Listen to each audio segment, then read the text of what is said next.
Hello, I'm Marcus with Hebrew Apologetics.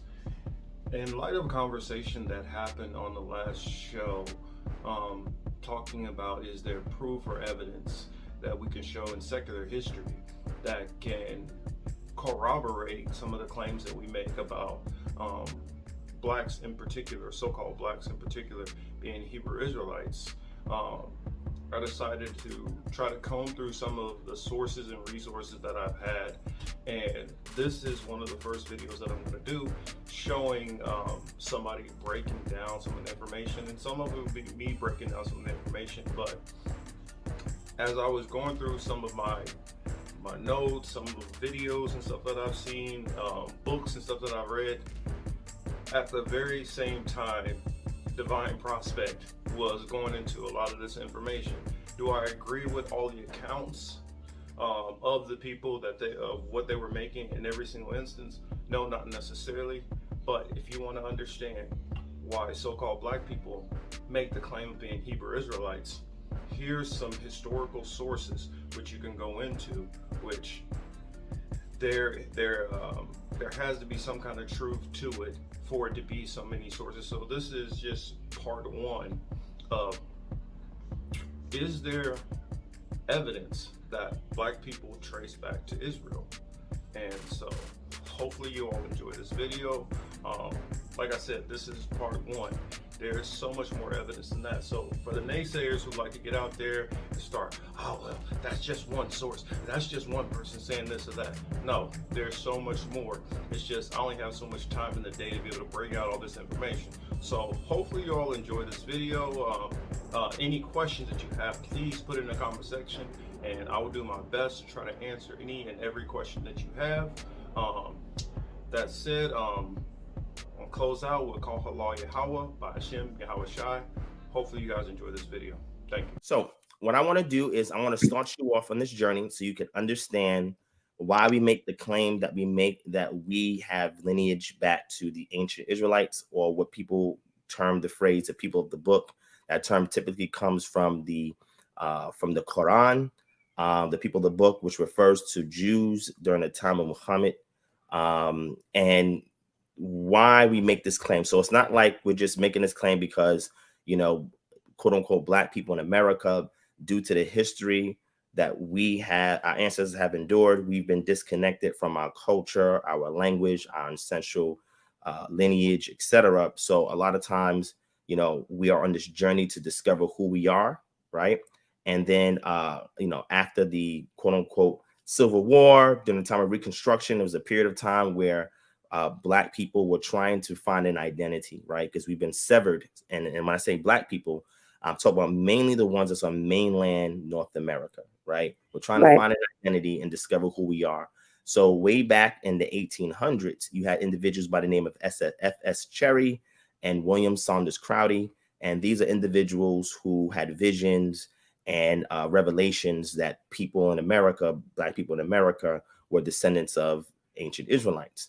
Now, the basis of them making that claim at that time was pretty rudimentary. You know, the ability for them to actually research and study was pretty much limited. However, F.S. Cherry and William Saunders Crowdy were Masons.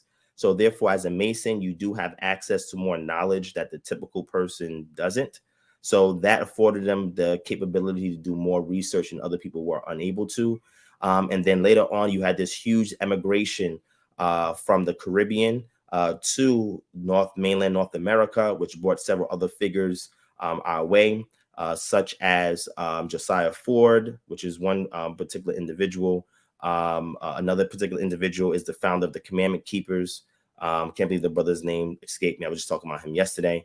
And several other immigrants, right? You also have Marcus Mosiah Garvey, who's also came here from Jamaica. So we had a lot of immigrants that was coming here, seeing the plight and the condition of blacks in America. And a lot of them were rubbing soldier to soldiers with Ethiopian Jewry, or what they call the Beta Israel people, right? So a lot of Ethiopians were also migrating to the Americas, and they were living in what's called ghettos, right? And they set up their communities side by side with African American communities They had their places of worship that they would go to. African Americans would go there. They would be indoctrinated into Judaism, but the form of Judaism would be Ethiopian variant.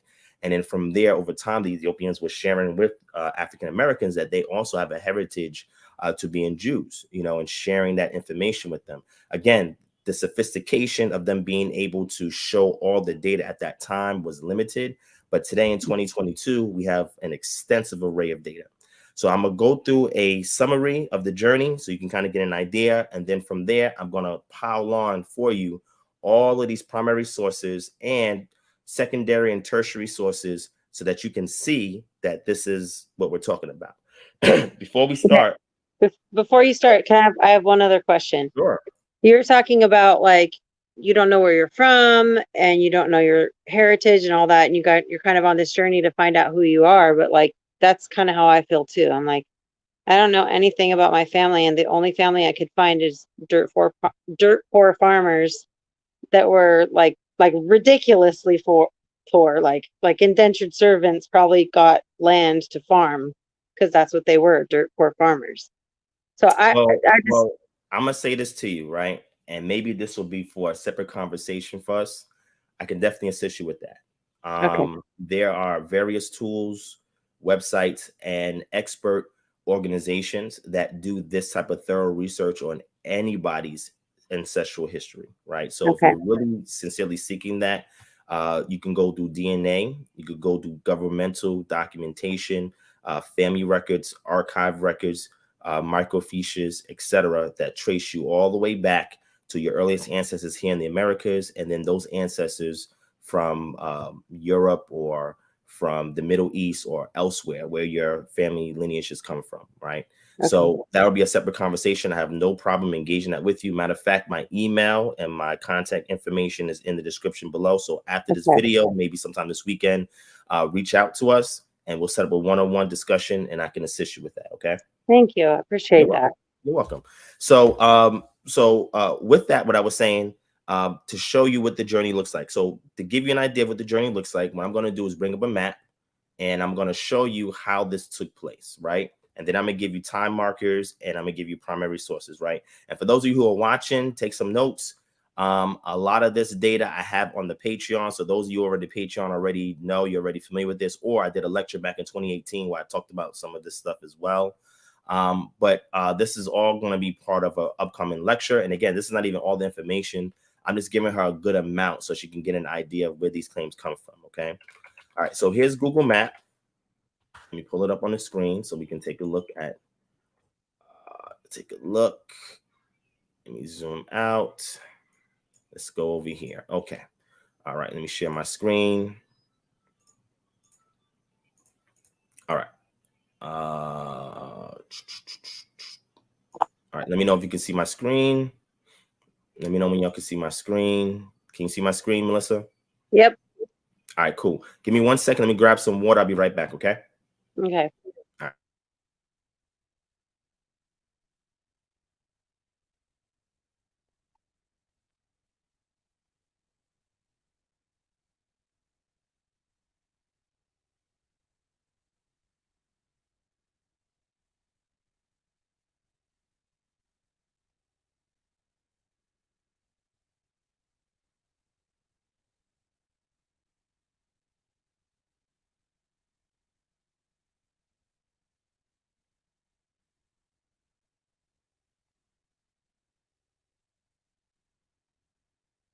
All right.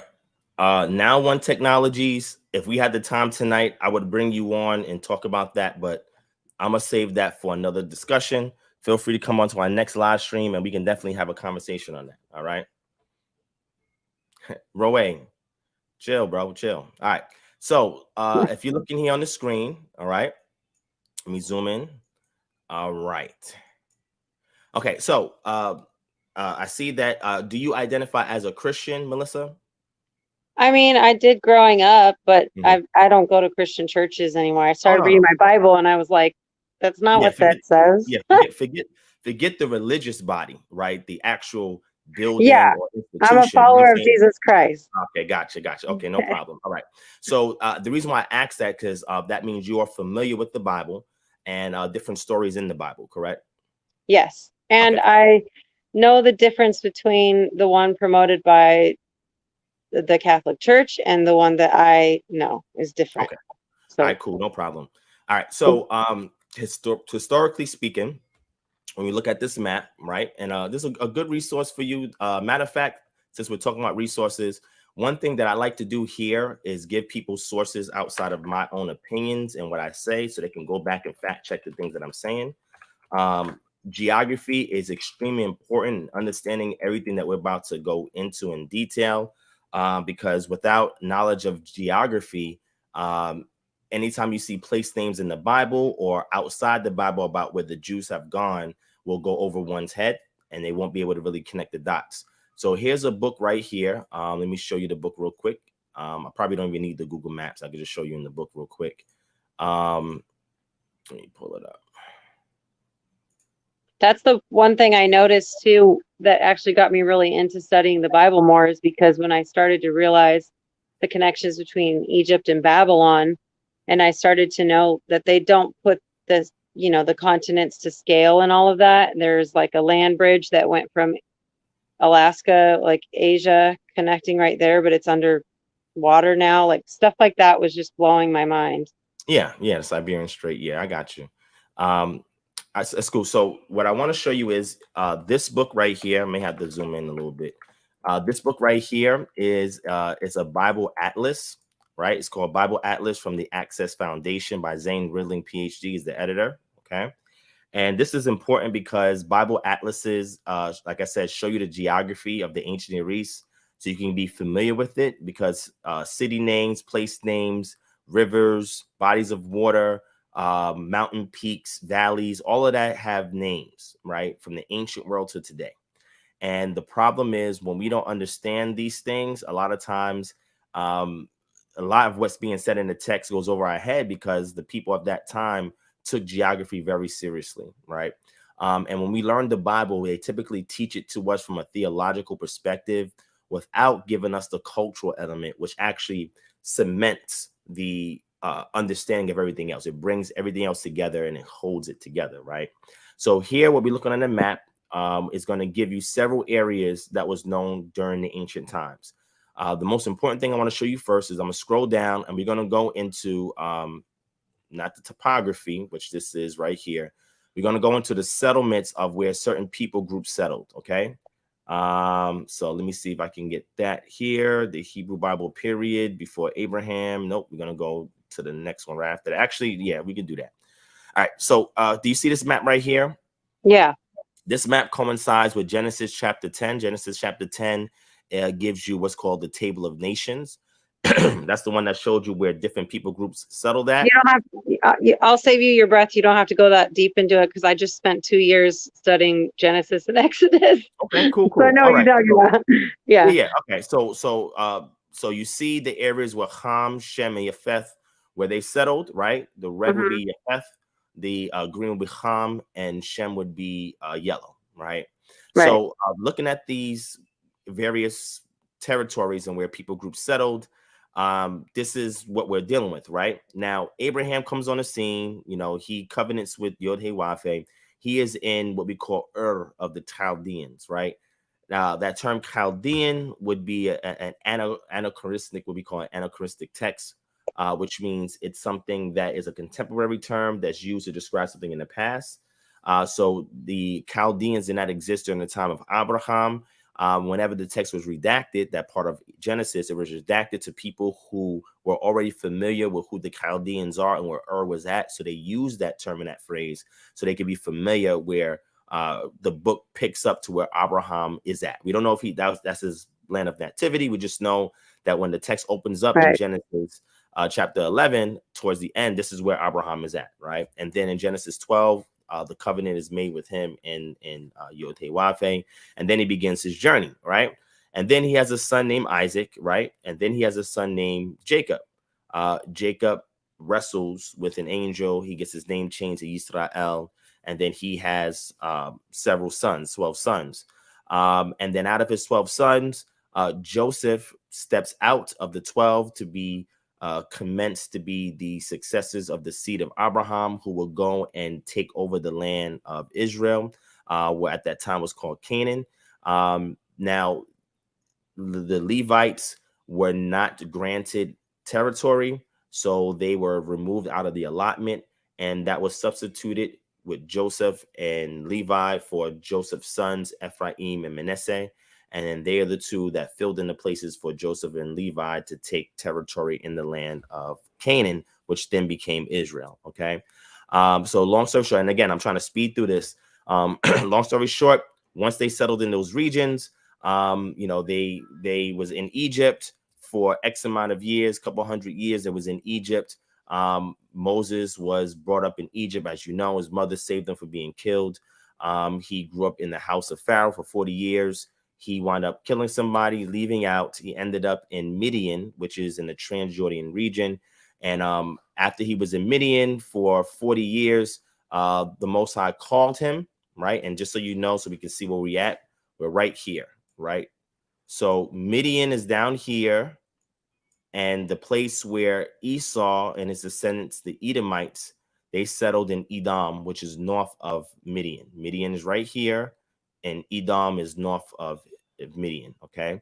So Moses was there for 40 years. He was called. He went back into Egypt. He brought the Israelites out, and they were in this region here, right? This region right here, not the Sinai Peninsula. They were in this region right here for 40 years until they made their way north all the way here. All right. And then with Joshua, after Moses dies, Joshua is his successor. They cross over the Jordan River. And then crossing over the Jordan River, they enter into Jericho, which is right here. All right. And they attack Jericho. Then they go to Ai and then Hazor. Then after that, they have other skirmishes where they take over the land. The book of Judges commences. They're mingled amongst the Canaanite peoples. The Israelites obey for a period of time. Then they disobey. When they disobey, the Most High sends tribes to afflict them. They cry out for a deliverer. He sends deliverers, right? And this is where we hear the stories of various people like Deborah, of Barak, of Samson, of several of these characters that we know during that period of time. After all of this is said and done, Samuel is raised up as the last judge of Israel. He's the one that commences to crown David king. But before he even deals with David, he crowns Saul king. Saul disobeys. The Most High removes Saul, puts David in place, and then David is ruling a unified Israel. So all the tribes are under the auspices and rule of David. After David dies, Solomon takes over. Solomon is living in a period of time where he's thriving, right? But then Solomon disobeys at the end of his lifetime. So the Most High splits the kingdom in two between Solomon's son Rehoboam and Jeroboam, who was the person that Solomon had hired to work over the building projects of Israel, right? So then there's a split kingdom at that point, and it continues to stay a split kingdom. Long story short, the northern tribes are attacked by the Assyrians in 722 BCE. They're sacked by the Assyrians, and the Assyrians take them and they remove a lot of the upper middle class and the upper class, and they put them into Babylon. And then they take foreign peoples from Babylon and they place them into Samaria, which is the capital of the northern tribes territory. And then as more time commences in 701, they make several attempts to siege and take over Jerusalem. They sack Lachish, take Lachish. They tried to attack Jerusalem, but it was too heavily fortified and they're unable to take over Jerusalem. However, they made the Jews of that time their vassals, right? And that's until the Babylonians come on the scene. The Most High uses the Babylonians to punish the Assyrians for what they did to the Israelites. The Babylonians come on the scene. They come face to face with the Jews in the south. And eventually, the Jews in the south get taken over in about 597 is the first siege where some people are taken away, Ezekiel being one of them. And 587 is the last siege on Jerusalem, where they take most of the middle class and upper class out. They leave the poor behind, and they bring them into Babylon for about 70 years, okay? Now, just so you know, during this period of time, when the Assyrians came and attacked the northern tribes, some of those northern tribes, they went into the south, and some of them left and went even further into Egypt. When the Babylonians came and attacked Also, you had waves of Jews leave out of the land and go into Egypt. Okay, this is important. So they're already migrating and going into Egypt, right? So they Mhm. end off in Egypt along the Nile River. And if you go all the way down to the lowest cataracts, right, to a place called Elephantine Island, some of northern tribes had settled there. And some of the texts that they had was a little bit more unique than, I can say more unique, but a little bit unique than the text that we have today. And that's because even though they had a lot of oral traditions that would later on be written down, the thing that they mostly had were things recorded by the royal court, which would be some of the Psalms and some of the history about David and Joshua. But everybody would have been familiar with what we call the Torah, the Chumash, the first 5 books, which is Genesis, Leviticus, Exodus, Leviticus, Numbers, and Deuteronomy. So they would have had that knowledge. Some of that probably would have traveled with them in their scattering. But they came all the way here and they settled along this region right here, along the Nile region and the lowest cataracts of Egypt, right? Now, you had another group that was taken into Babylon, right, which is modern day Iraq, right, in this region here, right, taken into Babylon. They would stay there for 70 years, and then a beckoning call was for them to come back when the Persians came and took over the scene from the Babylonians, and the Cyrus cylinder was a decree for all people who's been displaced by the Babylonians to return back to the land of their nativity, and that they can resume their religious practices as long as they pay a tribute, right? And that's when the Persians is on the scene. During this time in the Bible is during the time of Ezra and Nehemiah, and they commence a reform, and the reform is designed to bring all the peoples of Israel together, and that stays that way all the way until the Greeks come on the scene, right? The Greeks come on the scene, they take over, they become a redemptor. However, during the I would say the rule, the reign of Alexander the Great, he wanted to commence this thing called Hellenism, which is to bring all peoples that they had conquered into Greek culture, learning Greek language, right? So one of the ways to do so is any books that these peoples had, he wanted it to be translated into Greek, and that's where we get the Pentateuch, which is the first 5 books of Moses, but translated in Greek. And then later on, we get the rest of the Septuagint, which is the rest of the Old Testament translated in Greek, right? This happens during the Grecian period. During that period of time, there's a revolt against the Greeks by the Jews because Antiochus IV, he desecrates the temple by slaying a pig on the altar. So this commences the Maccabean revolt. After the Maccabean revolt, the Jews finally win this battle. They set up the Hasmonean dynasty, which is a separate, smaller kingdom that was autonomous, and that lasted until the Romans came on the scene, and it broke down due to infighting and due to infiltration by the Romans by getting informants that worked within that dynasty to take that dynasty down. And then the Jews become subject to another people group, another nation again, and this time it's the Romans, right? So in 66 AD, a lot of tension is rising between the Jews and the Romans, and eventually Jews go to war with the Romans. They have a 3.5-year war, which commenced in 70 AD, where the temple in Jerusalem is sieged and sacked. And we have the Arch of Titus, which was dated to about 80 AD, which shows the Roman soldiers plundering the items in the temple, right? Because remember, the temple was destroyed by the Babylonians, and it was rebuilt during the time of the Persians, right? Now, why am I mentioning all of this? Well, remember, the first wave of these Israelites that were scattered was during the period of 721, and that was during the period of time when the Syrians come on the scene. The second scattering was in 587 BCE, which was the final siege on Jerusalem by the Babylonians.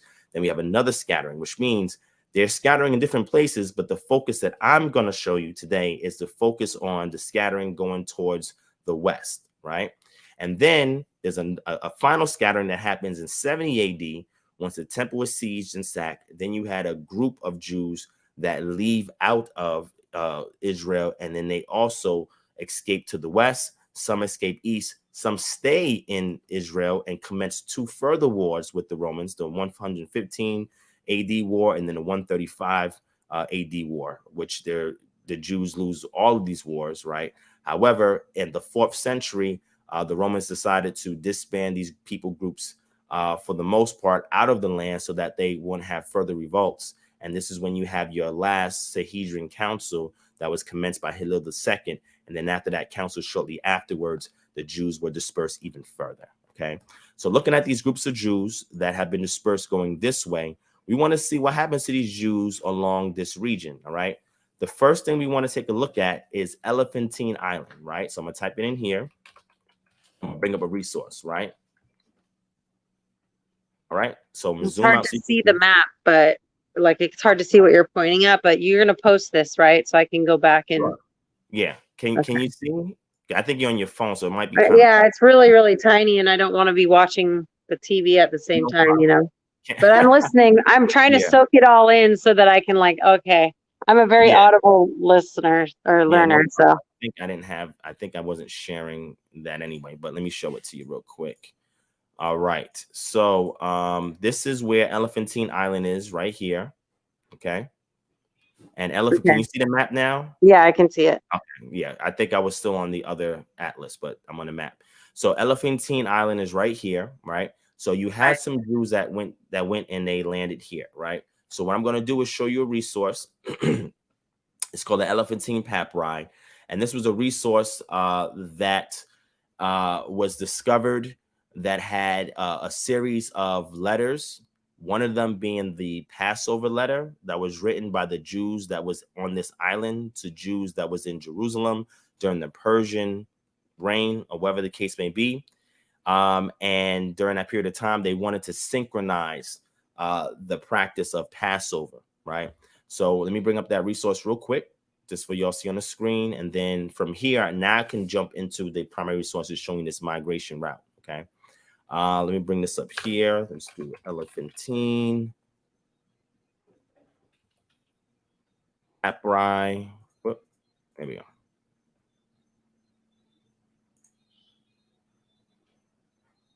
All right, so the name of the resource, while it's loaded up on my end, is called The Elephantine Papyri in English, 3 Millennia of Cross-Cultural Community and Change.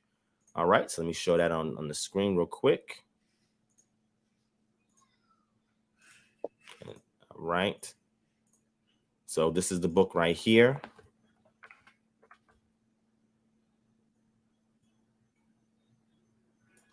The Elephantine Papyri in English, 3 Millennia of Cross-Cultural Continuity and Change by Bezalel Porton, right? This is from Brill Publishing. All right, so let me zoom out so you can see. And there's a reason why I'm showing you this. I just want to show you a section, all right, that go into the Aramaic text. These Aramaic texts, it starts here on page 74 and it goes to page 276. And it goes through various letters, right, that was saved, shared, exchanged, whatever, amongst the community of Jews that lived in that region. The most famous one is called the Passover letter, which is on page 125. And this is from the Jedaniah archive. And this is the one where they're writing correspondence to Jerusalem to try and synchronize the Passover. The Jews that lived on Elephantine Island were Jews that were considered part of the northern tribes. At first, it was assumed that they were Jews from the southern kingdom. However, upon further inspection, based on letters that was uncovered, that was revealed in the Biblical Archaeology Society, they have a magazine that they released called BAR, the Biblical Archaeology Review. In there, they did an assessment of the Amherst Papyrus and all of those letters. And what they discovered was that the community there was a mercenary community. So Egypt never had a standing army. Anybody who took over to Egypt just assumed the ways that Egypt was. Egypt never had a standing army. Anytime there was a battle, they would do a draft and they would draft people. And what happened is whenever they conquered other people groups, they would give them an opportunity to come and work in Egypt by giving them land as long as they was in the military, right? So they had a group of mercenaries there that were Babylonians, Syrians, and Jews that lived on that island. The peoples there on the island, they created a temple to Yod-Heh-Wahe there. They subscribed to the Divine Council, very interestingly enough, which depicts Israel as a henotheistic nation. And what happened was those people there had letters written that they had escaped from the north, from the Assyrian invasion via some captains from Judah that led them out of Assyria and into the southern tribes. And they went from there and they waited till the Persian period when the Persians took over after the Babylonians, and then they used that opportunity to get drafted and took their families with them and settled in Elephantine. All right. And they have, like, this is where we find a copy of Psalms that they have. That's a little different from the Psalms that we have in the text that we have today. But those people that lived there for an express period of time, and they were part of the northern tribes. So what started happening over time, we started to get waves and waves of these northern tribes that started to make their way there, and then they moved their way south. Now, what I want to read for you is a source, primary source that we have. Well, it's a secondary source about a primary source that we have about an individual by the name of Eldad Hadani. Have you heard that individual before? Eldad Hadani? Okay. So I'm going to give you some history about him real quick so you can see, because he's one of the first.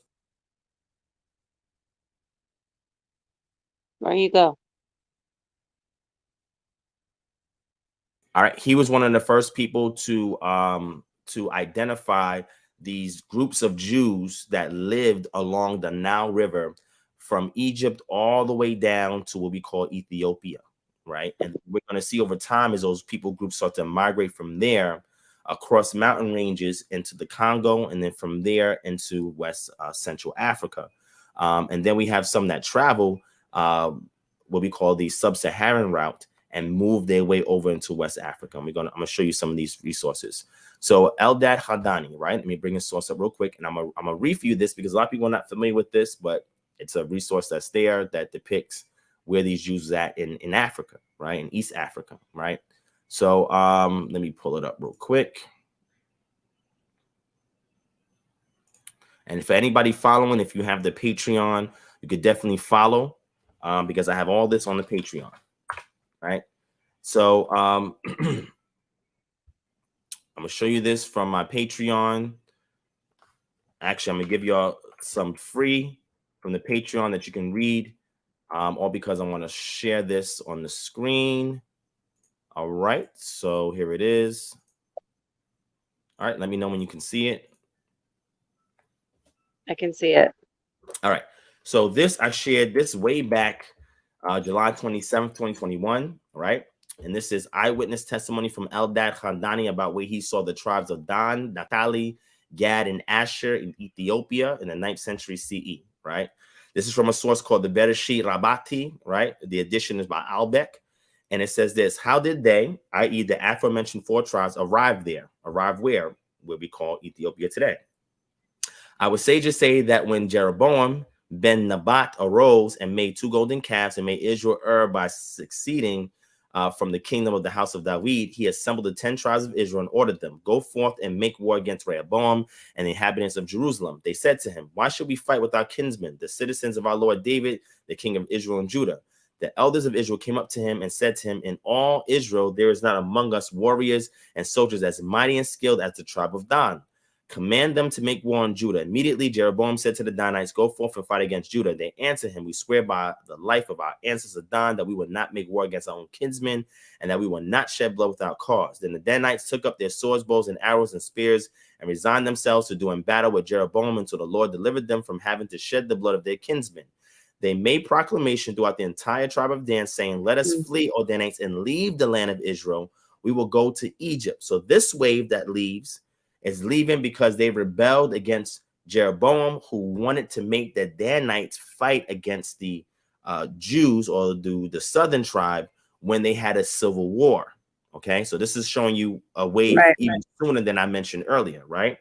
Is this, it says here, is this where we should go? It is not already written in Torah. You will not see them again forever. They continue to discuss the possibility of invading Egypt or Ammon, but when they saw that it was written in the Torah that the Holy One, blessed be he, would prevent Israel from taking possession of their territories, he could give them good direction. The Danites went up opposite the river of Pishon and journeyed on camels, setting up encampments until they arrived among the rivers of Cush, which is today Sudan. They found the land to be rich, desirable, and broad, consisting of fields, vineyards, gardens, and parks. The inhabitants of the land did not prevent the Danites from dwelling there with them, and they formed an alliance with them. Okay? So it says the Cushites paid them tribute, and they dwelt with them for many years until they had grown very populous and numerous. After the death of Sennacherib, 3 tribes from Israel made the journey to them: Naphtali, Gad, and Asher. They journeyed, setting up encampments until they arrived next to the territory of the Danites. Each tribe spends 3 months a year killing the Cushites because they would keep going to war with them. Members of the tribe of Simeon are with the Danites, and the Levites are with these 3 tribes encamped in Havilah, where there is gold.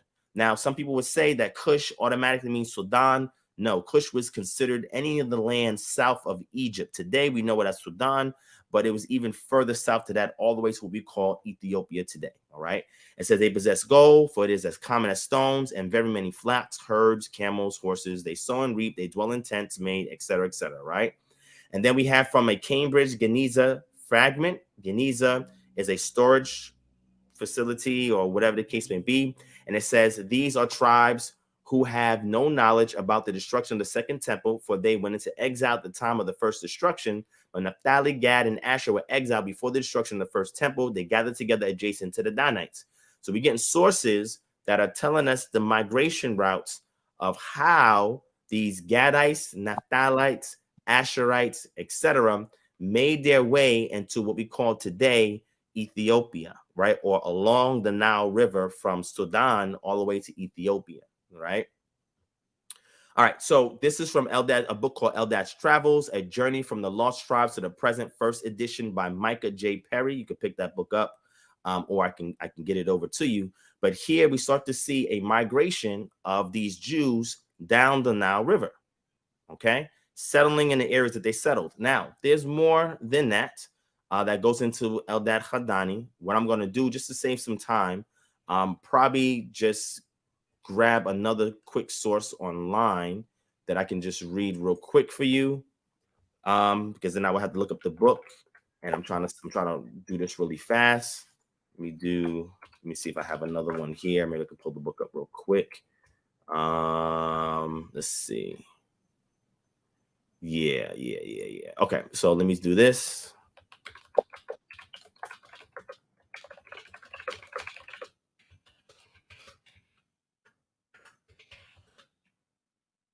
Okay. All right. All right, you oh, I think she dropped off. Are Sorry you there? Yeah, I was trying to fix it was doing something weird when you were talking, so I was trying to fix it and I exited it on accident. Okay, no problem. All right, so what I want to show you is this resource from the book that this author wrote, because I want people to be familiar with the sources that I use, right? This is the author here, Michael J. Perry from the University of Haifa. Michael J. Perry is a senior lecturer for medieval Jewish history in the Department of Jewish History at the University of Haifa. His current research focuses on the social history of Jews and languages during the Middle Ages, with an emphasis on bilingualism, documentary culture, and history. Perry received his PhD in Jewish history from the Hebrew University of Jerusalem. He has taught at UCLA and at Yale University. So you see the person who book that we was reading from? See this? Yeah. Source, can you see? Yep. Okay, so the reason why I'm showing this is because the way I do research, I grab experts in the field and I use their works when it comes to proposing any resources for a source, a primary source, secondary source, etc. All right. So he's the one that's responsible for the book that I made a reference to. He talks about Eldad Hadani. But to make a long story short, Eldad Hadani, he ventures towards his region. He seeds several more tribes, not just those tribes, 4 tribes. He sees all the 10 tribes of Israel with some Levites amongst them. And they have their own community set up. They don't have a kingdom per se, but they have community set up along the Nile River, going all the way down to the Great Lakes region, right? And they're just living there, right? All the tribes and, doing their daily so-and-so's. And he also says something very mystical. He says that, the river, Sabbatation, it stops on the Sabbath day. And that's when they know it's a time of rest, so they rest on that day. So he accounts all 10 tribes in Israel at that time. And what I'm going to show you is other resources from Jews in Europe who also know that the 10 tribes are in that region of the world, based on the accounts that was given by Eldad Hadani and other sources who have ventured in that region as well. Okay, so that's what we have them starting off there in that part of the world. And there's going to be 2 ways that they emigrate across Africa. So they're gonna emigrate through what we call Chad and make their way from Chad all the way through sub-Saharan Africa to West Africa, all the way as far as Senegal, Gambia, right? And then they're gonna have another wave that goes through Central Africa, where they leave from Ethiopia and make their way through the Congo and make their way and sent to Central Africa, where we have a place in Luango where those Black Jews are at, and we have that identified I by don't really, I'm not really like debating that Black people weren't part of it. You know what I mean? Like I've done a lot of like other research, not just taking, this for me, this journey's been going on since 2001. Like it wasn't just 2020 for me, but 2020 was like when I was like, okay, now stop messing around, go study your Bible. And I'm like, oh, okay, that really does matter. What I'm like, I've gotten confirmation of what you're telling me. So it's helping me connect a lot of the things I've already seen. Like you said, like it's helping connect some of the dots. I don't understand why there's this weird, like anti-white thing, anti-Black thing on both sides. So how are they taking your history and applying it in that way? And how are white people doing the same exact thing? Because they are. Because you can go through, there's videos all over. Like I can send you a few of them if you want. When we email back and forth, I'll send you a couple of them. You can help me debunk them if they're BS. But it, like, there's just all of the things that you're citing are men. You know what I mean? And I'm like, okay, but the Bible says this, and I'm not debating anything that you're saying. I'm like, okay, I've read that. But at the same time, I don't know all of it intimately to be sitting here knowing like, okay, is this 100% the truth? Because I'm unraveling like a lot of what the Christian churches teach. They teach you this completely different version that basically you don't have to follow Torah and all of that, which I don't know that you do, because I think you're covered in grace. But at the same time, when you kind of come to these conclusions, you want to, because it's obedience. So, and then my second thing is that when I'm studying Genesis and Exodus, and you're building precept upon precept, and you're talking about the serpent will strike the heel and he will crush the woman will crush the crown, right? That to me maybe points to Babylon building a tower, striking the heel of the Most High, and him crushing that. But he didn't do that. He scattered them, right? Like correct. Right? And so that's what you're going through right now, is the scattering. But they did mix and mingle. We're all a mixed multitude now. And like Kings explains that they walked away. You even said it yourself. They walked away numerous times. And Galatians explains how it's spiritual adoption. So precept upon precept, when you talk about the two nations in the womb, and you talk about Jacob and Esau, and Jacob's the usurper, and Jacob literally means deceiver. And when I'm reading the scripture, I'm going like, okay, here's a guy that did all these weird deceptive things to his brother. Like his brother came in from the field. You know, Jacob dwelt in tents. Esau was a mighty hunter before the Lord. He came in from the field hungry, and Jacob was like, give me your birthright. And he's like, well, what good is my birthright if I'm dead? Give me the soup. Like, you know, like dude was willing to starve his brother for his birthright. That's what it looked like to me. And then going on to like the next thing with him, when Rebecca deceives Isaac, right, for the birthright, to get it to go to Jacob. And then you see Jacob kind of reap what he sowed with Laban. And then you see Jacob's fruit of his loins, the children of him, go out and murder Dinah's, I don't know, pagan boyfriend is what it kind of looks like to me, because it says that he loved her and that he spoke kindly to her, and he went and asked for her hand in marriage. And then they all got circumcised, and Jacob's kids went and murdered all of them deceptively. So I'm sitting here reading this going, this is not adding up to, I don't want to be part of these people, because by their fruits, they're not the tree that, and then people are like, well, he wrestled with an angel of the Lord and he broke his hip and changed his name to Israel. But I'm like, but what is that? How does that mean that he's chosen? And so these you are wanna, the questions I've asked, and like, wait. So let me address that for you. So you okay, mentioned about Jacob, and you want to know how Jacob was chosen. That's what you said. yeah, like I don't understand, how could he be chosen? He's evil, like everything his kids do. Like, what is, like, I read the Bible in the Christian church with that, Mhm. with those lenses. You know what I mean? Now I'm reading it for the first time, like really studying it, really wanting to know what's in there. And I'm like, this doesn't seem right with what the Holy Spirit has pulled me out of and shown me as far as like how to live my life. Okay. And so, So and I keep pouring over Exodus because, or Exodus, yeah, I think it's Exodus into Leviticus. I keep pouring over and over that because I'm like, where does it say that he's like, why is he chosen, and why does God hate Esau? Because by his fruits, he's kind of like not a very nice person. Like, not somebody I would pick. Like, but I know that he doesn't pick perfect people. But I'm just saying, like, as I'm reading it and I'm going through all this, and I'm seeing. Remember, I told you that my husband's family is Jacobites, and I'm going usurper, and he's red and hairy like Esau, and I'm seeing that that could be an inversion. Do you see what I'm saying? yeah, I'm listening. Mm-hmm.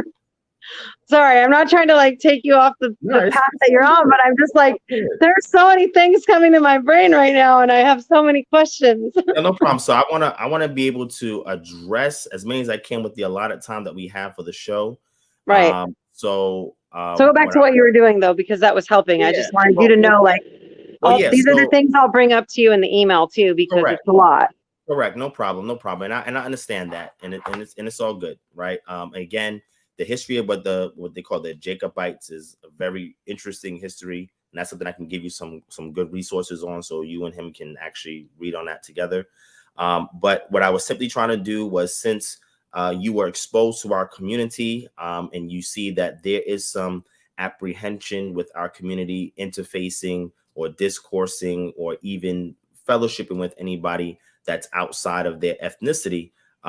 There's a reason why they feel that way, and that's giving the history that people of my ethnicity have experienced here in America. So there's a huge mistrust issue, and I think that is the source of it. And when they go to the scriptures and find justification, it just in their mind, it tells them that it's good to interface and work with people of different ethnicity, but the goal is to focus and build on the demographic in this country that is at the bottom of the food chain, right? And we talking about statistically speaking, not just subjectively what you see, but statistically, what does statistics say that which people group that's in this country suffers the most from health ailments and have been discriminated against in regards to health?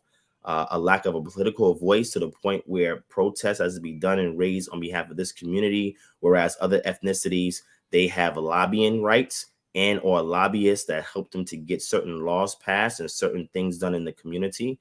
The fact that this people group also has not been given any reparations for damages that has been committed and atrocities committed against their ancestors, that they've been neglected from that has not been given to them. Promises were made and not kept. The amount that also applies to me because I'm Cherokee Indian, and I know that for a fact.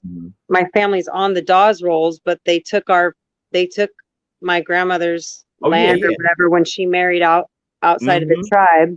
Yeah. So I'm not I'm not belittling that or minimizing that. I'm just trying to put a focus on the question you asked in regards to why our community, some people in our community can seem adversarial to somebody like you who is generally trying to inquire and figure out what's going on. And because of all these atrocities happening to this particular people group, this particular people group is actually at the bottom of the food chain, poverty stricken, drug riddled, etc. Like globally, not just in America. So globally, correct. But I can only speak for the populace here because I'm part of them, and I've seen it firsthand. So whenever we have been put in a condition like that, the emphasis is to speak and deal and work with that group who needs the most assistance to get them into an equitable playing field before we can begin to work, build, and do else with other groups of people, right? Not saying that Right. all of us neglect doing that, no, but just saying that we know where the emphasis should be placed on, and we're able to find biblical justification to focus on building our community so that we're in a level field where we can then be the example, right, for all the other peoples. Now, if an issue is with Jacob and Jacob not being the true chosen son, then that will illegitimize any claims that anybody makes to be in Israel, right? And that's something that I do want to address, is you did bring it up, and I think that's important. Now, remember, Israel has been scattered across the four corners of the earth. Right. I'm not here to denounce anybody else's claim to be in Israel unless I have a dialogue with them, and on the further scrutiny, I see that their claim is untrue. But for the most part, I just try to focus on the case that's built for those of us who are here.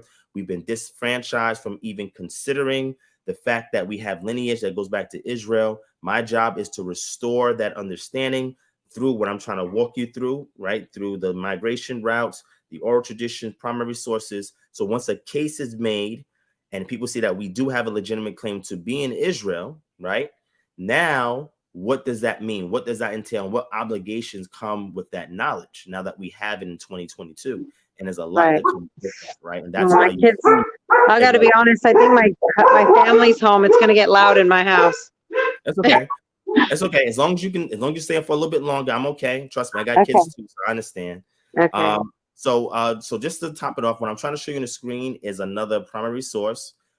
This primary source is by Leo Africanus. Sorry, if I exit, I'm still here. I'm listening. It's just because I know it's going to get as loud as soon as they walk in the door. My dogs are going to bark. Like if I exit, that's why. But keep talking because I'm here listening. All right. So thank you, Melissa. I appreciate it. I'm gonna keep talking. But please reach out. You can always mute. You can stay on here and mute. It's fine. You can. Yeah, I will. I'll stay as long as I can. But I just want to let you know, if I sign off, that's why I'm still here. I'm listening. I'm not going anywhere. Like I'm really interested in what you're talking about. No problem. I'll just hit mute real quick and we'll go through. Okay. So what I'm showing here is the source. Remember, I mentioned through Eldad Hadani and others that there were Jews that had migrated along the Nile River and settled along various areas in the Nile River from Sudan all the way to what we call Ethiopia today. And these were the 10 quote unquote lost tribes of Israel, right? And they settled there, they had communities there, etc. Now we have a resource from Leo Africanus going back to 1550 CE, where he speaks about the Jews being dispersed, and he talks about Abyssinia. Abyssinia is another name for a kingdom that was ruling in Ethiopia, and it spread from Ethiopia to surrounding areas. And they were in this region of what was called Abyssinia. And there's a mountain range going from there, making its way into what we call the Congo today, right? And what he's identifying is these Jews that was actually in this region that emigrated from East Africa, and they're in what we call Abyssinia, right? But there's a mountainous region that's connecting the two where these Jews are inhabiting, right? So let me go ahead and give you the source so you can kind of see where that's coming from. All right, so where we at? Let me jump back to it right here. So it says the Jews have been dispersed by God throughout the whole world to confirm us in the holy faith, entered into Ethiopia and the Queen of Seba's days in company of a son that Solomon had by her to that number. So he's talking about a legend that King Solomon and Queen Sheba had a child, and that child left from Israel when Queen Sheba encountered Solomon and was brought all the way down to Ethiopia. And then there was they had other descendants from there. And then it says of 12,000, and there multiplied their generation exceedingly, in that they not only filled Abyssinia, but spread themselves likewise over the neighbors' provinces, so that at this day all the Assyrians affirm that upon the Niles towards the west there inhabiteth a most populous nation of the Jewish stock under a mighty king, and some of our modern cosmographers set down a province in those quarters, which they call the land of the Hebrews, placed as it were under the equinoctial and certain unknown mountains between the confines of Abyssinia and the Congo. So these Leo Africanus is a traveler, historian, etc. So he is documenting in his work that he has acknowledged, and in his mind it was based on a legend, which I would come to say I don't subscribe to that legend at all. However, that was one of many legends that was going around at that day to try and explain how these Jews ended up in Abyssinia, which we would know as a kingdom in Ethiopia, and inhabited from Abyssinia along a mountainous range that continued into the Congo region. Let me go back to this map real quick. All right, I want you to see this map real quick so we can kind of see what we're talking about. So again, we can follow what's being said. All right, so let me jump into this map, this Google Maps real quick. I'm going to show you the region that he's speaking about so we can see it.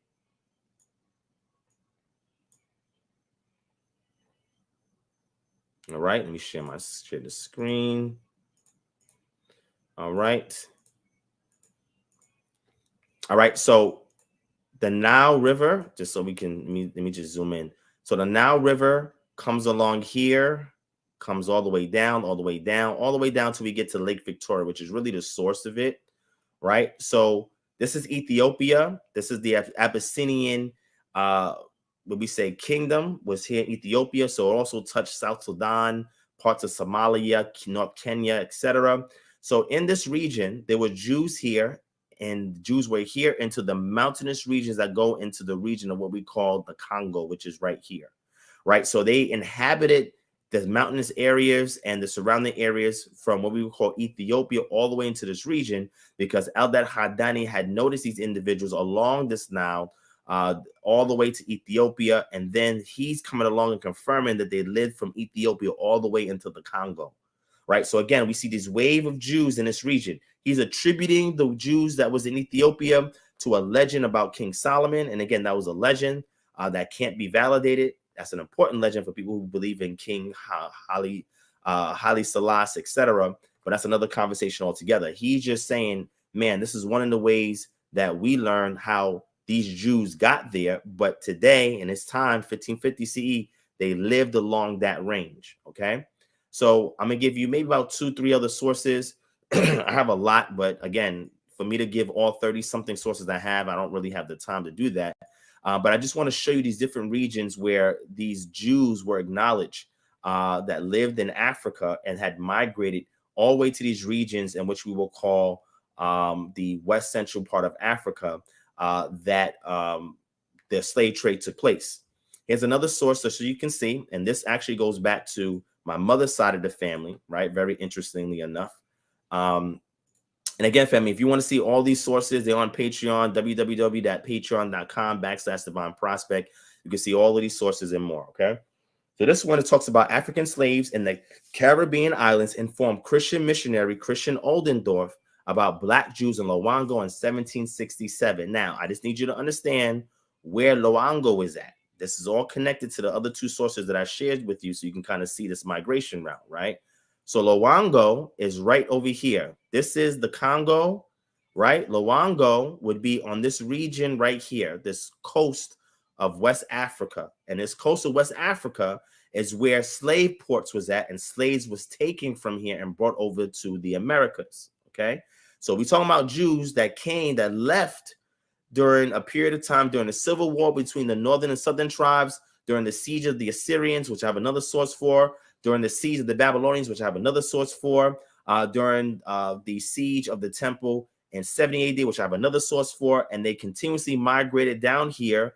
Some went the South Saharan route, which goes from Sudan, we say Sudan, into Chad, from Chad to Niger, into Nigeria, and then spread from Nigeria, migrated all the way to Ghana, and then some made their way past Burkina Faso all the way to Guinea, and from Guinea all the way up to Gambia and Senegal. So there's Jews that migrate into all these regions here. There were Sephardic Jews that came from Portugal, or in Spain, which is called the Iberian Peninsula, that were scattered from there through persecution in 1492, and they escaped from there and they went into northern Africa, and some of them came over here to various islands, the Canary Islands over here to the north, and some went even further to Cape Verde, into these islands over here. And then some settled over here into the Senegal, Gambia, Guinea, all the way down to Liberia, all right? You had this whole coast right here that had these Sephardic Jews, and these Jews also came over to Loango as well in this region right here. So let's see the testimony given to Christian Oldendorf in regards to the Jews that was in those regions told to him by slaves that came from that region. So this is a non-biased source that he's getting this information from. And again, Tudor Parfit, which is a expert in African Jewry, he wrote a paper on this, and he acknowledges these sources, right? And he has a bias against people who claim to be Jews today in Africa. However, he's unbiased when it comes towards historical facts, right? So let's read the rest of that so we can see this, because this is extremely important, right? Let me pull it up real quick.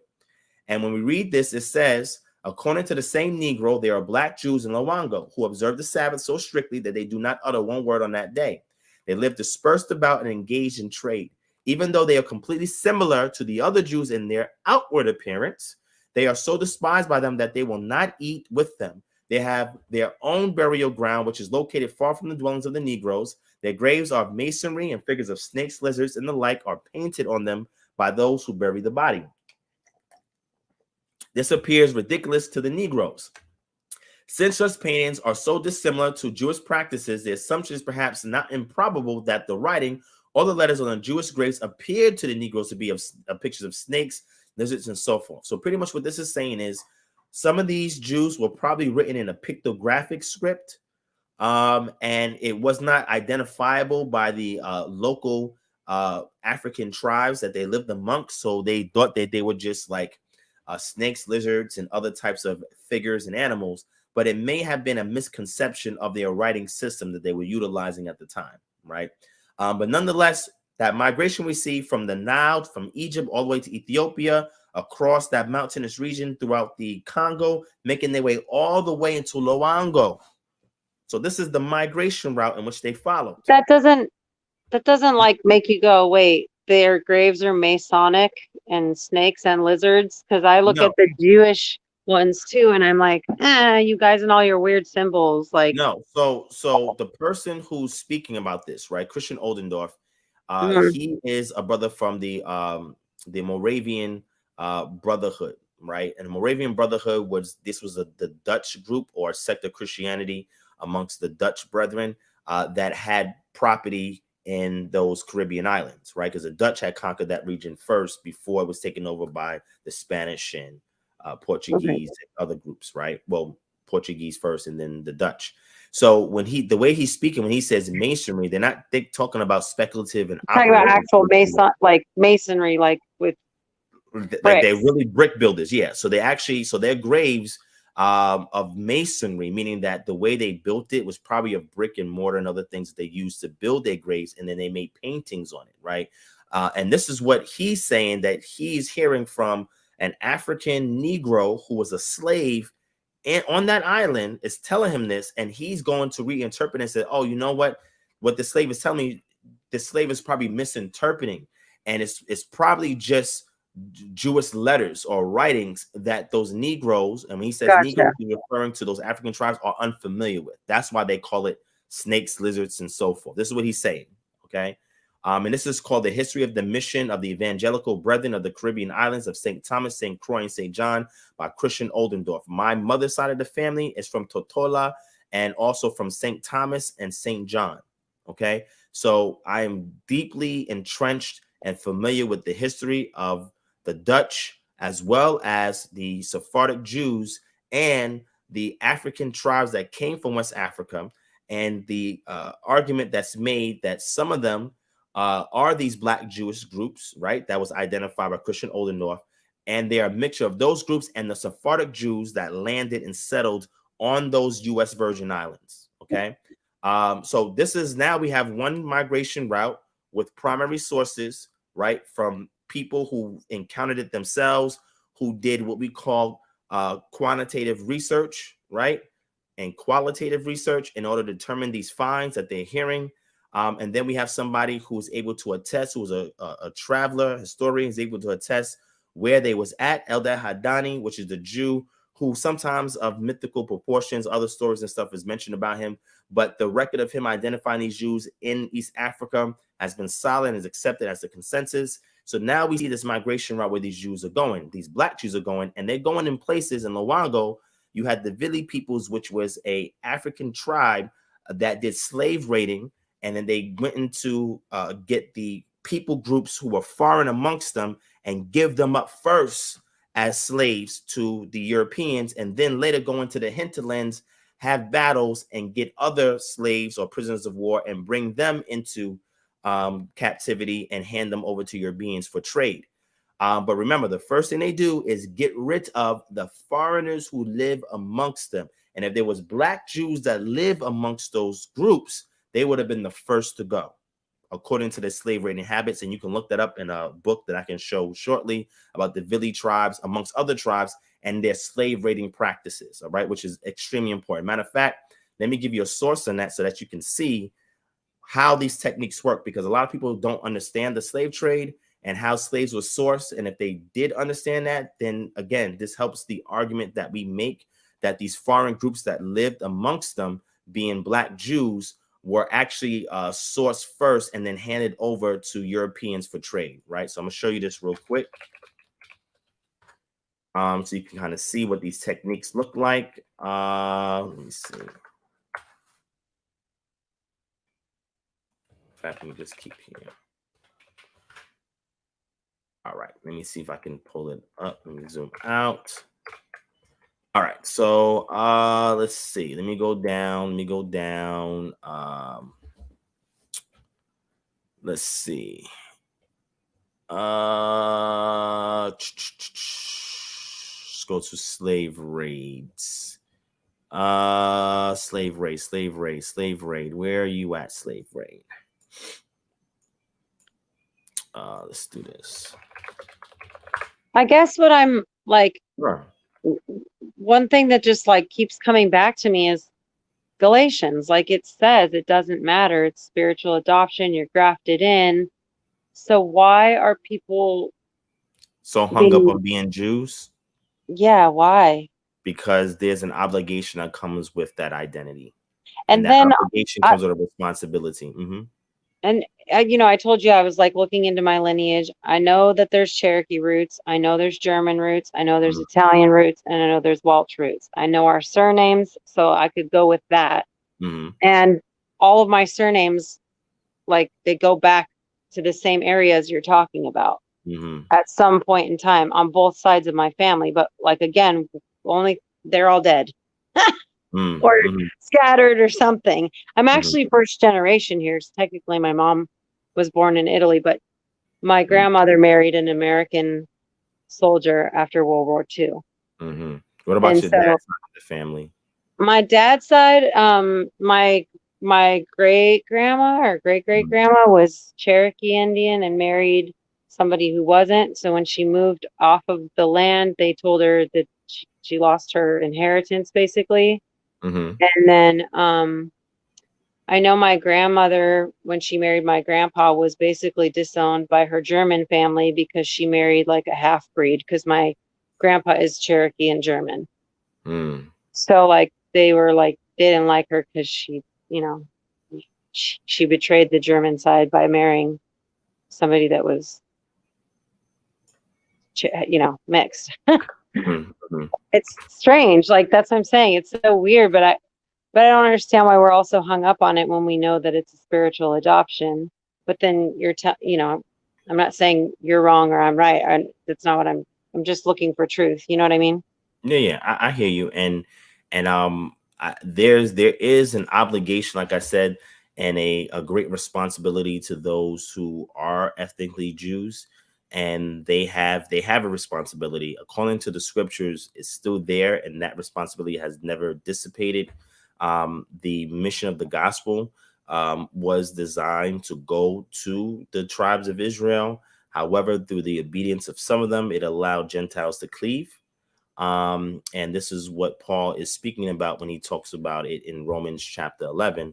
But he also mentions in Romans 3, what advantage is of it to be a Jew? He said, you know, much in every way, but they were entrusted to be, you know, the very oracles of God. Oracles meaning logos or logon, which means the word, right? So they were given the word to dispense, preach, or share it amongst the nations. And that is a very big responsibility that those who identify Jews have, is to distribute the word that was delivered by the Most High through the mouths of the prophets, and to teach the nations a standard of holiness to follow. right? That was their obligation, and that standard has not dissipated. The Israelites, who we will call today the apostles of Jesus, even Jesus himself, all of them were ethnically Jews, and all of them were commissioned to teach the gospel, spread the gospel, right? And that's who was sanctioned initially to do that act, right? And again, that's going according to what the But law. when you get to Galatians and all that, it says you're neither Jew nor Greek, you're neither male or female, like you're adopted. Yeah, well, what that into- means is that everybody will be exposed to the gospel and have an opportunity to cleave unto that message of repentance, to return back to the Most High, right, and get Yeah. salvation. So it doesn't matter who you are, right, because there used to be class systems established where women were separate from men, slaves were separate from those who were free, etc. So Paul's talking about what he was witnessing within the Roman Empire. Okay, he was well traveled during that time. He was in the Roman Empire, and these are things he would have been accustomed to. Matter of fact, a runaway slave came to him, Philemon, and he had to speak to, Onanias, and he had to speak to Philemon, which was his slave master, and tell the slave master, please receive him back. Anything that he is owed because he has left his station, I will pay back, etc. So these are things that he experienced firsthand, slavery, firsthand in the Roman Empire, right?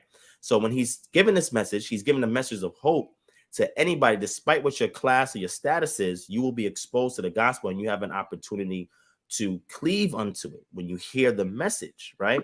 But the message had a particular purpose, and the apostles who were previously disciples understood who that message was supposed to go to when they were scattered. They knew who exactly to go to, and then we see who then gives that message outside of those groups, right? In Acts chapter 11, we see that.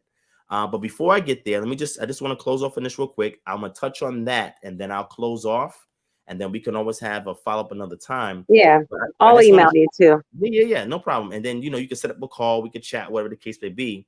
But I want to show you something real quick, because I'm trying to pull it up here. I've just have so many sources, there's so much to go through. And I wish we was going to talk about this today. I would have definitely had all of this on deck to share. But the source that I'm trying to look for, if I can find it, is showing you what the slave trading practices were of the native African tribes when dealing with foreigners who lived amongst them, right? And another group of foreigners that we see that lived amongst these African tribes was in the region of what we call Mandinga land. Let me share that with you real quick so you can see that. Well, like that's another thing. Nobody wants to talk about it, but white people were enslaved too. Like it wasn't just. You had the Barbary Coast slavery, right, where you had Moors and North Africans who were enslaving Europeans, so much so that Europeans fled inland and away from the coastal regions because pirates and other groups were kidnapping them and putting them into slavery, right? And then you had slavery of other groups of peoples in different societies in different time periods, right? So I mean, that's something that should not be neglected, overlooked, or glossed over. However, if we're going to be granular to the subject matter at hand and focusing on one particular demographic, just for the sake of this conversation, I'm just trying to point out why people in my community make a claim to identify with Israel, right? As far as that being their ancestral lineage. And that's based on the preponderance of evidence that exists that help to substantiate that claim, right? And then once I finish giving you a couple of sources to kind of solidify that, then I'm going to answer your question about Jacob being chosen. And then number two, now that Israel was on the scene, before and after they were, kicked out the land, etc., what is their responsibility? What is so important about them? Why does the Most High deal with them? Why is he using them as the impetus to drive this gospel across the four corners of the earth, etc.? Because just so you know, Paul cannot denounce being an ethnic Jew. He was a Jew from the tribe of Benjamin, right? And he makes this very clear. Also, we see in Acts chapter 21 where Paul encounters James and a couple of other Jews who keep the law and accept Yeshua as the Messiah. They heard a rumor that Paul was teaching the Jews to forsake the law of Moses. So James says, hey, we got to do something about this because they're going to think that this is true if we don't say something. So they told Paul to go with a couple other brothers and to pay for their Nazirite vows to be commenced at the temple. And Paul goes and he does it to show that he lives in the law. Paul still kept the law, even though he was writing letters to the Galatians. He never forsook the law, right? He was dealing with people, from my perspective, who was outside of the law, which would be Gentiles, who he was dealing with in these regions, because there's a purpose for the Gentiles when it comes to quote unquote salvation amongst the Jews. They have a Well, when you're role. talking about Nazarites, that's another thing I brought up in the Hebrew Israelite camp is Lamentations 4:7. Okay. It says they're whiter than milk, like ruddier than rubies, and their countenance was of a sapphire. Yeah. And then, So, and then So- it goes on to say that their faces were black, like I forget. It's like it's like it could literally go either way. Like the white people are like Lamentations 4:7, and the black people are like, yeah, but Lamentations 4:8, and I'm like, yeah, so that's why I'm gonna be honest with you. That's why I don't make claims of skin color they're from stupid. passages that are not narratives. So I don't get it. Yeah, when you're dealing with ancient Near Eastern literature, there are different categories that utilizes different literary devices, right? Which are techniques designed to convey information from the author to the audience, right? Some of those are written in a poetic style. Lamentations is not a pure narrative.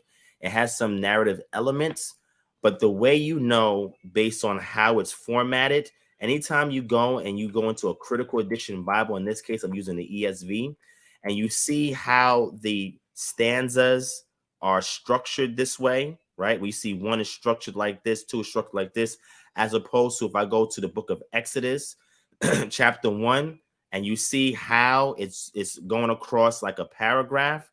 This is telling you this is a narrative, right? Well, you're looking at the English Standard Version. Why don't you use like a King James Version, or like Well,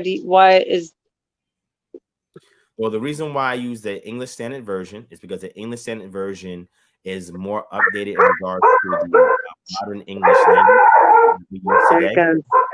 It's okay.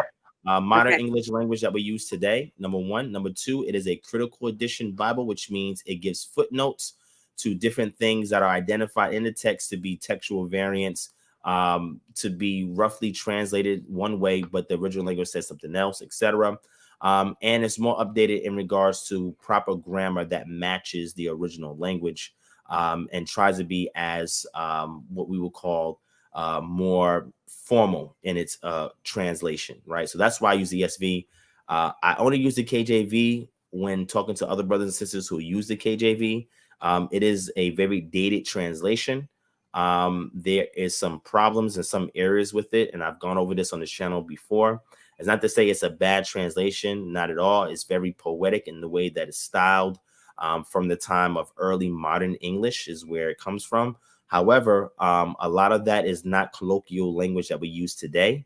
So a lot of times it creates this barrier of understanding for people who don't speak like that today, right? And don't understand some of the usage of words and phrases that was used during that time period about 400 years ago, as opposed to what we are exposed to today. So that's why I use the ESV amongst others. But I also go back to the original text as well, whether that's Greek, Hebrew, or Aramaic, sometimes a Syriac, and I pull out or break down that language as well to see if a translation holds up to what's there, or if it's something that is lost in the translation, right? And sometimes that's going to be because these are two totally different languages. English and Hebrew, Aramaic, two totally different languages. However, Greek and English does come from the Indo-European language family. However, Greek is a different offshoot than English, which comes from West Germanic tribes and their language, and that goes back a little further. So that's going into language, but ultimately I use the ESV because it's easier to read. It has the Germanic stuff goes back to the Caucasus Mountains, right? Or you're talking about like Yiddish and all that? Well, I'm not going to say, Caucasus Mountains in the area of Georgia, modern day Georgia today.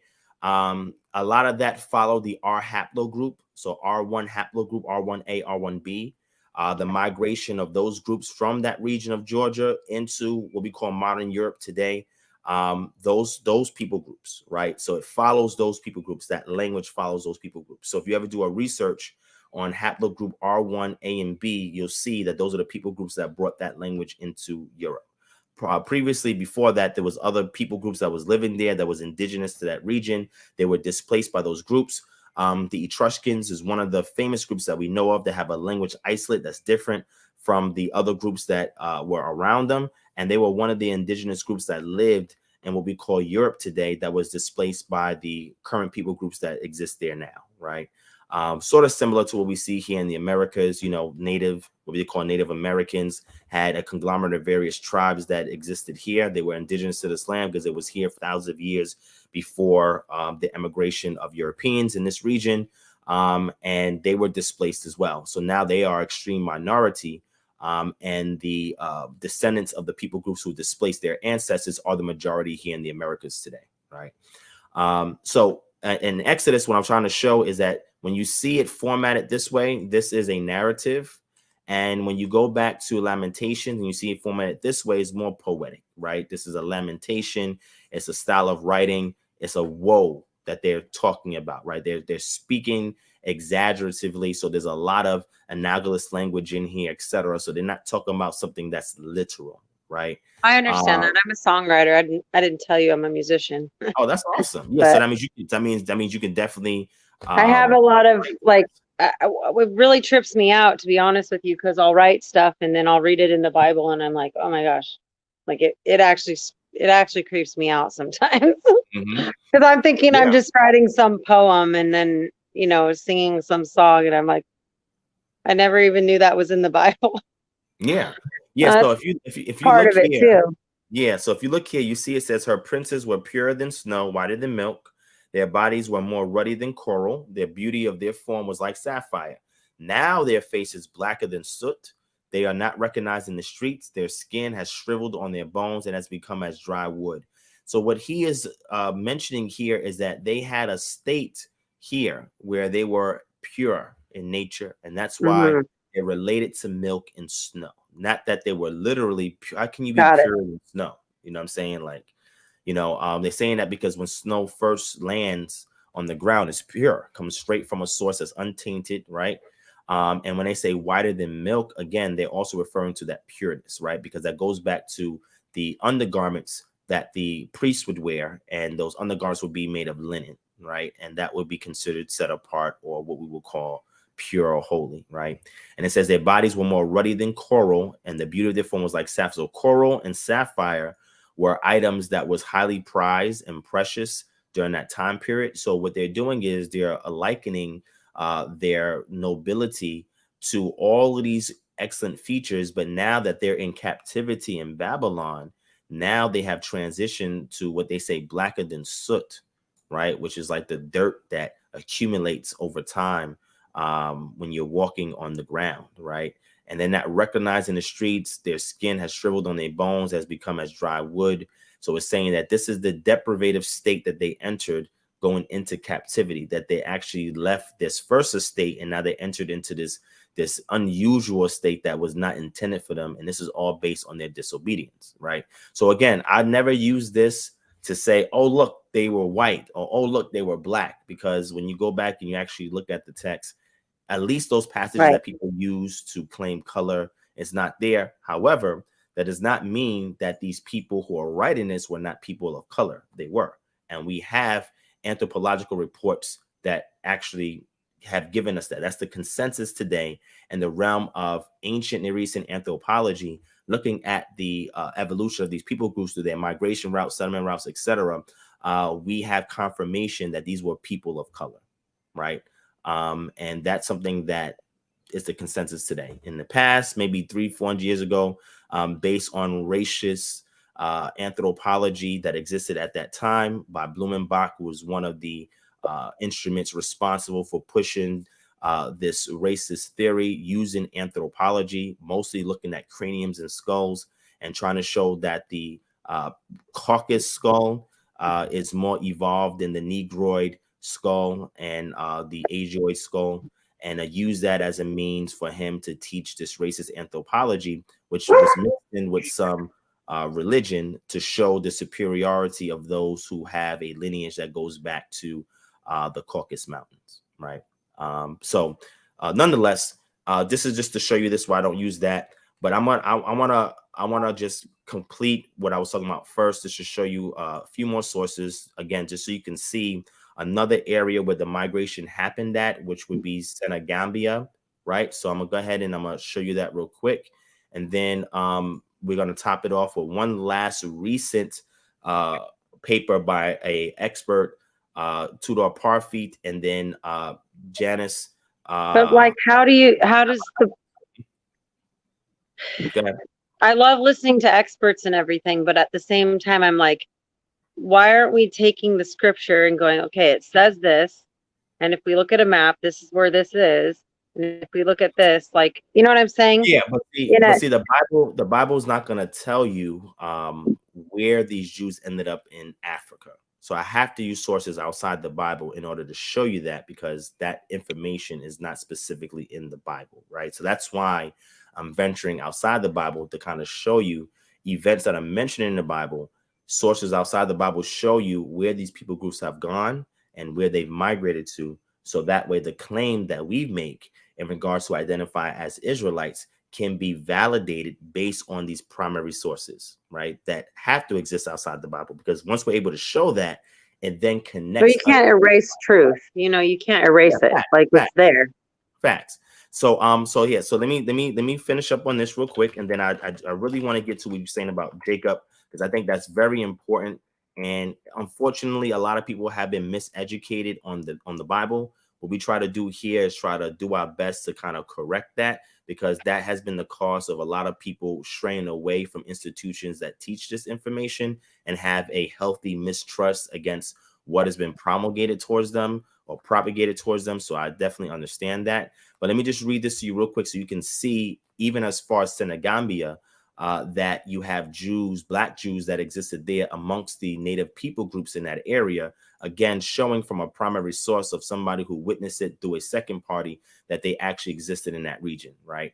So here is another source right here, all right? And this source right here is called, from this book right here, it's called The Portuguese in West Africa, right? A documentary history, right? Edited by Malin Newitt. All right, this is from Cambridge Publishing. It says Black Jews discovered by Portuguese travelers among the Wolof peoples along the Senegal River in 1495 to 1518 CE. So look how early these dates sold them into slavery, correct? The Portuguese, yeah, definitely. Yeah. But this is before. Because I didn't tell you, my husband's other side of his family are those people. The Portuguese. Who's those people? The Portuguese? When you say those people, what you mean? Oh, okay. No, I have the other half of my husband's family. Remember, I told you half of them is Jacobites. Well, then on the mother's side, they're Portuguese. Okay, gotcha. And they're major Roman Catholics. Gotcha. Well, yeah, of course, because if you know the history about Spain and Portugal, they were slaves to the Roman Catholic Church for a long time, right? This is why all the lands they conquered on the west was given to them to conquer by the Roman Catholic Church, right? But just so you know, and I say this to be very honest and straightforward, we have the records for most of the major slave-holding families, right? So it's not a secret anymore. 2022. A lot of this information is documented. We have it. Matter of fact, I think about 2-3 years ago, I mentioned about 12 of those family names. So I could go through any European nation, and I can tell you who the major slave-holding families are, the slave trading families are, the ships that they use, the funds that they use to trade those slaves, etc., and their descendants today who have benefited from those actions. Those are the ones that I have the beef with. Those are the ones I have the issue with, because those are the ones who should be the most sensitive to the information I'm sharing with you today, because they have benefited from something that their ancestors have done. They may not have done it themselves, but if they are beneficiary, the best thing to do if the money you received is blood money is to do what? Is to give it back. Yeah. And that restitution is part of Torah. And we're seeing that. We're seeing that. I cried when they gave Bruce's Beach back to everybody in Manhattan Beach. That was great. Like that Yeah. family waited so long for that. Mm-hmm. Now, also, speaking of Manhattan, are you familiar with the history of Central Park? I'm talking about Manhattan Beach, California. There's Yes. a family, but no, Yes. I'm not, I don't know the East Coast very well. I've never been Oh, or just anything. Florida. Okay, no problem. Well, the reason why I brought that up is because that's another place where it had community of what we called liberated African Americans that lived in that region for extended period of time until that land was taken away from them. And New York had claimed that they were going to restore portions of that back to those people who it should rightfully be towards, and that has never happened. So when we do hear stories like the one you mentioned, it's far and few between, but there's a lot of restitution that needs to take place. And this is why there's a healthy mistrust that people of color have of people who look like the individuals who have oppressed their ancestors, right? It's not from a place of, oh, I just hate you. That's to hate you. They're I going through never, it, you know what I'm saying? I don't believe that at all. You know what I mean? Like I've never personally been racist, so I don't understand it. Like I don't understand it. It's Hold something on I one don't second. So understand. now one technologies, you said Greek language has Hebrew Phoenician origins. It depends on which ones we're talking about because Greece, the core elements of Greece language can go back to the Minoan script, Linear A and Linear B, and those precede the Hebrew language. So definitely research that, look into that. And I want you to go ahead and kind of look into that a little further. Okay. That was So let me actually a confirmation. I know I've been supposed to study the Phoenicians. I don't know why, but that was a confirmation for me. So Oh, it's the Phoenicians have a very interesting history. They're the ones who's credited with creating the first alphabet that formed into the Grecian alphabet, that formed into the Latin alphabet, that formed into the alphabet that we use today, which goes back to the Latin script that we use to communicate today in English. And the Phoenicians were seafarers, right? And they dominated for X amount of period of time. We have a lot of artifacts from them, especially through sarcophagus of their kings in the early 10th century that we have from them, where we actually see some of those earliest scripts and the sarcophagi of their dead kings. And even some references that I mentioned earlier from the Rephaim peoples that you see in the Bible are mentioned on some of those sarcophagi, where some of the kings, human kings that died, wanted to have a death and a burial, just like one of these great Rephaim semi-divine entities, right, that they worshipped and looked up to, right? So here it says, this is from the Manuscripto de Valentin Fernandez. And let me go ahead and scroll down so you can read it. And it says, in this country and in Mandinga, there are Jews who are called the Gaul, and they are black like the people of the country. However, they do not have synagogues and do not practice the ceremonies of other Jews, which means they were Jews, but they had some distinct practices. They do not live with the other blacks. And when they say other blacks, they're referring to the native indigenous African tribes, but separate from them in their own villages. These Gaul are usually jesters and singers and play on vowels and cabocles.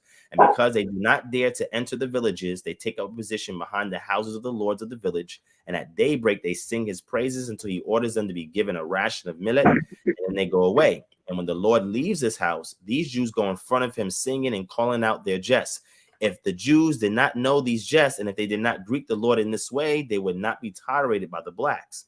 For so great is the ill will felt towards them that they are barred by the blacks and do not dare enter one of the houses except that of the Lord. And if they are found in the village, they are beaten with sticks. No Gaul, whether a Jew or a Jewess, may take water from a spring until everyone else has finished drawing water, and then the last person will give them water. Or if they live in a country where there is a lot of water, they have some spring of their own set apart, right? And again, this is from the Portuguese in West Africa, pages 74 and 77, that talk about these Jews who lived amongst the natives there, right? And what you'll see when you go into Mandinga land, in this region, right, in this area, you'll see that they were also involved in the slave trade. And guess one of the slave raiding practices they did? They gave up the foreigners that was amongst them. Who were some of the foreigners amongst them? The Jews. right. And they gave them up to the slave traders and say, here you go. They gave them up first. They rarely ever gave up anybody from their own communities, maybe criminals, or maybe people who may be maybe like invalids or stuff like that. But mostly it would be foreigners amongst them, or they would go and they would capture prisoners of wars, do skirmishes, and then they would use them to trade. Right. So they would very rarely trade their own people. Now, sometimes they would out of desperation, and we have accounts of that happening, but it wasn't as widespread as we thought it was previously before new data have come out that explains information on the slave trade. Right. So that right there is the second to last source. And the last one is going to be a more modern source that speaks about this, that I think is relevant because this is an expert in the field. What I gave you previously are firsthand accounts from people of the past who talk about Black Jews being in these regions, right? Now I'm gonna give you somebody who's an expert in this field to see what they say about this. And again, this is not knowledge that is common. Like a lot of people don't know about this history, right? And it's unfortunate because if they did, then they would say, oh, okay, you know what? I guess when African Americans do make a claim, there may be some way to substantiate it. Maybe they're not just saying this and trying to have. But you said it yourself that not everyone is of those people. People came from all that look the same, but there's people from all walks of life here, and they might look like the Jews, but they're different. There's two different. There's ways that you can get more meticulous, right? More detailed, and be able to see based on the data you receive from somebody if they actually do have a good argument, right, for being an Israelite, right? Because that term Jew is a misnomer, right? It's not really a good way to describe people who are really Israelites, right? But I want to show you this source because I think this help to kind of summarize everything real quick. Aside from those firsthand accounts, let me see if I can get this to you. Thanks for bringing me on, because I mean I got a lot to study, but I appreciate it. It's like I have all these questions and they won't even let you talk about it. They're like, oh, you're white. And I'm like, I'm not even white. Look at me. I'm not even, I mean, I'm white-ish. Yeah, I understand. My teeth are white. I understand. And, you know, it's just everybody is just not equipped to have conversations with people. And some people are, you know, and it's on both sides of the spectrum. Right. All right. So let me get this. This is from Tudor Parfit, and it's the diaspora. Right. We're talking about the diaspora of the Jews. Let me see if I can get that source real quick. Let's see. Let's see. Where is it at? Blackness in Israel. Yeah, I can't believe I can't find this source, man. It's okay. Maybe it's not meant to be, you know? No, I mean, I do have a PowerPoint on this, but I don't want to reveal it yet because I have not shared it in a lecture format yet. So I'm not sharing it. What I'm doing, just pulling some excerpts from my Patreon, which if you're interested, like if we talk and you do like what we share on this ministry and you do want to support, I don't know if you're familiar with Patreon is, but we do have a Patreon. And on the Patreon, I provide a whole bunch of resources. I provide Bibles, a paid Bible software on there that you can get access to, audio Bibles on there, language. So if you're interested in learning Hebrew, Aramaic, or Greek, you have those resources on there. I have my blog posts that I write on there, videos that I do on there that you don't see on YouTube that's open to the public, books that I have on there like I'm referencing now, firsthand accounts, articles, academic articles, etc. I have tons of content, almost 800 posts of content of all types of information on a plethora of different subject matters. But the heaviest concentration is the ancient Near East and the Bible, right? Things relating to the Bible. And a lot of the content that's shared on there is either some great resources to help you to better study the Bible or resources outside the Bible that either speak in conjunction with the Bible or actually speak in opposition to claims made by the Bible. Right. Yeah, so some that support, some that don't support. But the reason why I put all that out there for my community is so they can look at things objectively and be able to address any claim that comes their way.